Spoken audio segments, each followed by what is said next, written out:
اهلا بيكم في محاضره جديده من ام كي فرونت اند اكاديمي.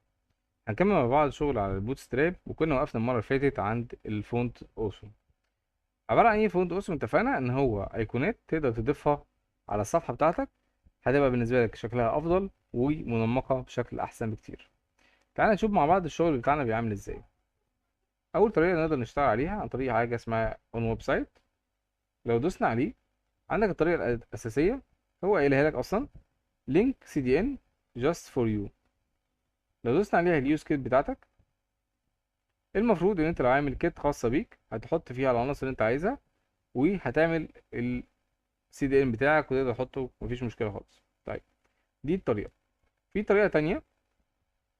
الطريقه التانية عندك طريقتين. اول طريقه يوز فرونت اوسم او فرونت اوسم باكج، والطريقه دي ان هي هتنزل لك الباكجز كلها. دي طريقه متقدمه هنشتغل عليها ان شاء الله في الرياكت في المرحله الجايه. طيب، فين الطريقه اللي احنا ممكن نشتغل عليها؟ ان احنا نعمل داونلود للكيت بتاعتنا. طيب، نعملها ازاي دي؟ قالك والله بكل اختصار هنبدأ نشتغل على حاجة اسمها host yourself، وقال لك حاجة اسمها داونلود فونت اوسم. المفروض ان هو هينزل لك الفيرجن بتاعته، وادي الفيرجنز بتاعتها. قال لك في فونت اوسم برو، وادي برو بلس، وادي فري. احنا هنشتغل على فري. داونلود فور ويب. ممتاز جدا. ده كده هيبقى الملف بتاعنا. الملف بتاعنا فيه زي ما اتفقنا سي اس اس وجافا سكريبت. هنبدأ نشتغل على الجافا سكريبت، وهناخد ملف بتاع الاول او الاول من الاثنين هم.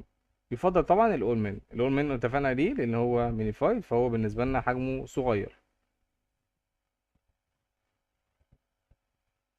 طيب، وبالتالي هنروح في الملف الخاص بينا،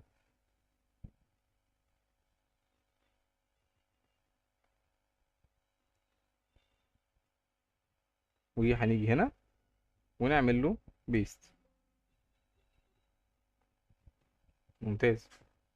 وبعد كده هنبدا نشتغل على جافا سكريبت. نقول له سكريبت، وادي سي ار سي، ونقول له الاول من جي اس. طيب، علشان نعرف دلوقتي هو اشتغل ولا لا، بكل بساطه هو احنا لسه ما عملناش اي حاجه في التصميم بتاعنا. تعالى كده نشوف. هنديله مثلا كمثال، تعالى ناخد ايكونز من الايقونات اللي موجوده عندنا.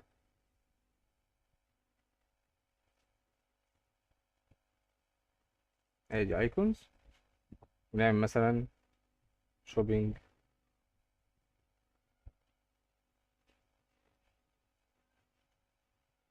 ادي شوبينج كارت، ناخدها كوبي.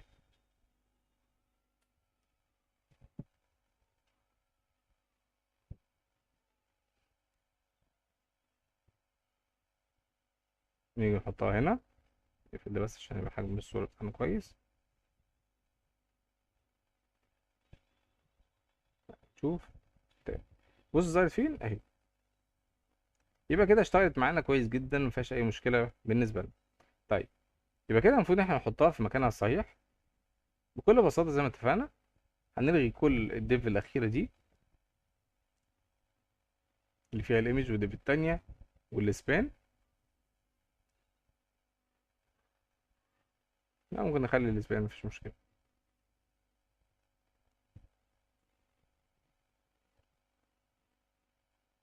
يبقى احنا عندنا المفروض السبان دي او السعر بيبقى قبل الاخير، وادي الايكون بتاعتنا.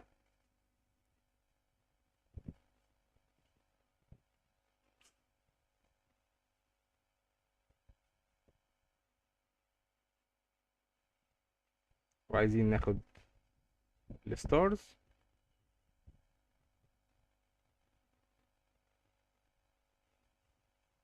ممتاز. وقال لك والله لو انت عايز تغير اللون بتاعها، نفترض مثلا عايز اغير الكالر بتاعه خليه اصفر، هو اصلا اوريدي حط لك اللون فيها. فبكل بساطه ادي انا هختار اللون بتاعي،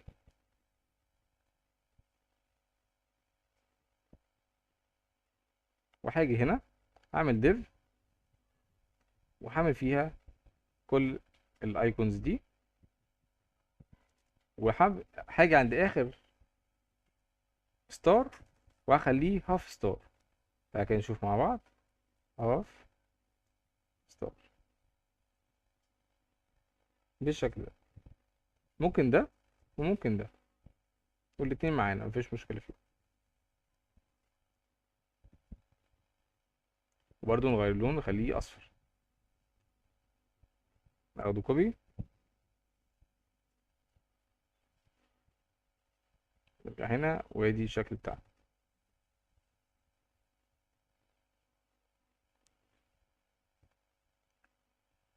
بس وده شكل التصميم بتاعنا، شكله احسن وافضل بكتير. طيب عايزين برضو نعمل ايه؟ عايزين نخلي ماشي، خلينا ممكن نعمل المبلغ او السعر والكارت الشوبينج كارت. خلي المبلغ تحت والشوبينج كارت على نفس المكان.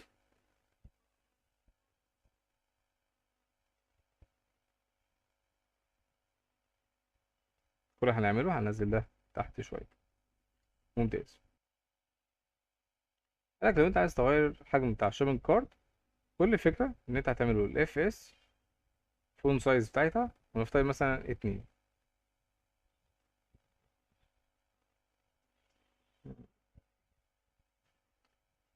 طيب 1 هو اكبر حاجه، 2 اقل حاجه، 2 اقل من 1، و3 و4 نخليها مثلا 3 عشان تبقى شكلها بس اظرف شويه. وممكن كمان نعمل عملنا الديف دي على البي اكس 2، ممكن نخليه ده برضو تالت. أيوة، ما ننساش طبعا عشان يبقى شكله كله شبه بعضه. الاسبان برضو نخليها على البي اكس برضو 3، بحيث ان كلهم يبقوا في نفس الجزئيه. ممكن تخليها بي بس لو انت عايز، بس هيبقى كبيره. اللي هي بي اكس 3. ومارجن توب خليه مثلا 2. ماشي، مارجن واي. ممتاز. تعالى كده نشوف الشكل بتاعنا هيبقى عامل ازاي.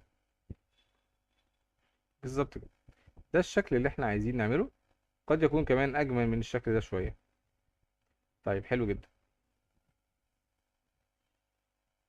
يبقى كده انا عندي بالنسبه لي الكارد بتاعتي بقت كامله.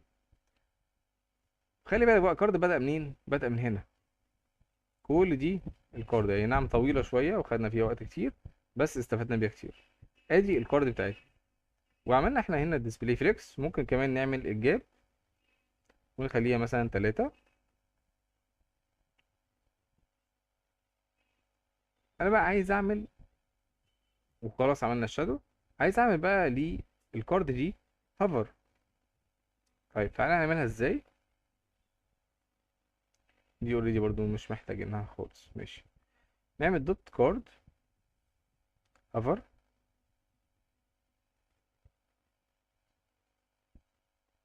انا عايز اعمل لها ايه؟ عايز اخلي الشادو بتاعها اكبر. طيب فين الشادو؟ تعالى يا شادو. الشادو قال لك انا بوكس شادو 0، نص ريم، 1 ريم، والار جي بي كله اصفار يعني لونه رصاصي تقريبا او اسود، و15 اللي هي نسبة الشفافية بتاعته. حلو جدا. كل اللي انا هعمله بقى هعمل البوكس شادو ده، اخده اخده كوبي. ده خلي بالكوا ده البوكس شادو الاساسي. تمام. هاجي عند الروت بتاعي، هقول له يا روت انت ليك بوكس شادو.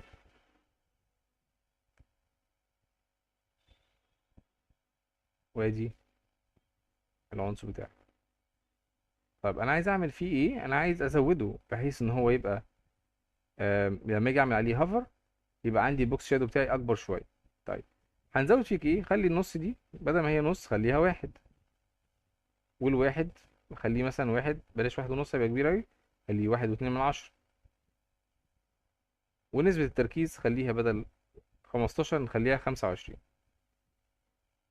يبقى احنا كده عملنا البوكس شادو بتاعنا. طيب هنيجي بقى تحت خالص وهنقول له يا بوكس شادو،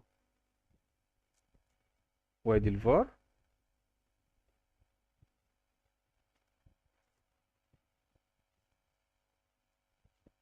بوكس شادو. وعلشان الستايل بتاعنا يقدر يشتغل كل اللي احنا نقدر نعمله هنشيل الشادو من هنا،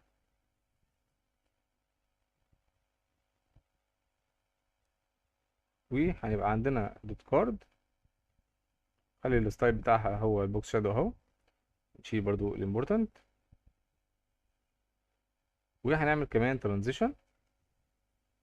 ليه بنعمل ترانزيشن؟ عشان لما نيجي نعمل الهوفر يبقى الجزء بتاعنا الترانزيشن بتاعنا اخد ايز، حاجه انها تبقى ايه سلسه كده.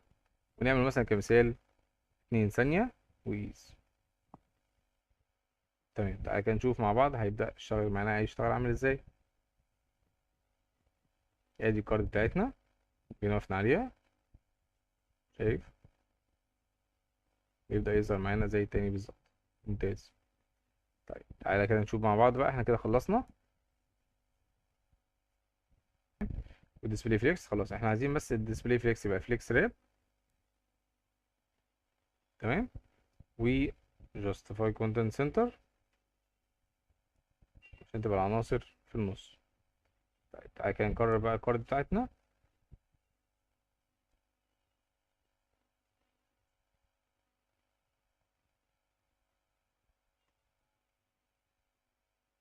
بقت بالشكل ده معانا.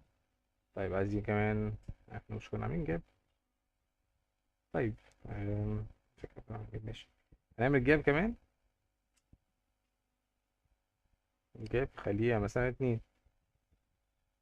او نخليها 3.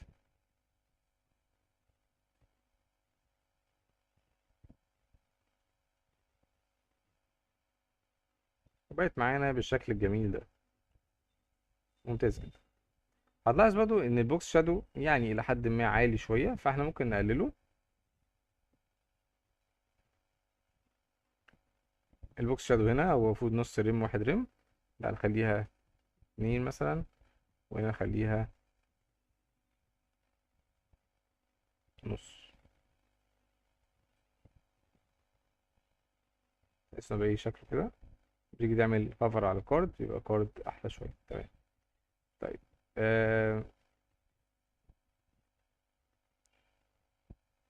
بالشكل ده كده ممتاز جدا معانا. يبقى احنا كده عملنا التصميم بتاع الكارد وعملناه بشكل مميز جدا. ممكن احنا يعني نزود بس الحجم بتاع المبلغ ونغير الصور، ده بس اللي هنعمله في الفترة دي. مش هنلاقي اي تغيير، وهنبدأ نشتغل ان شاء الله المحاضرة الجاية على الجزء التاني اللي بعد الفيتشر برودكت، وهو الايمج دي حاجة سهلة جدا مفيهاش اي مشكلة، ومش هنلاقي فيها صعوبة خالص. هي كان كل الفكرة بس في الكارد، وعلى ما اظن احنا غطينا جزء كبير جدا من التفاصيل الخاصة بالكارد والفونت اوسو.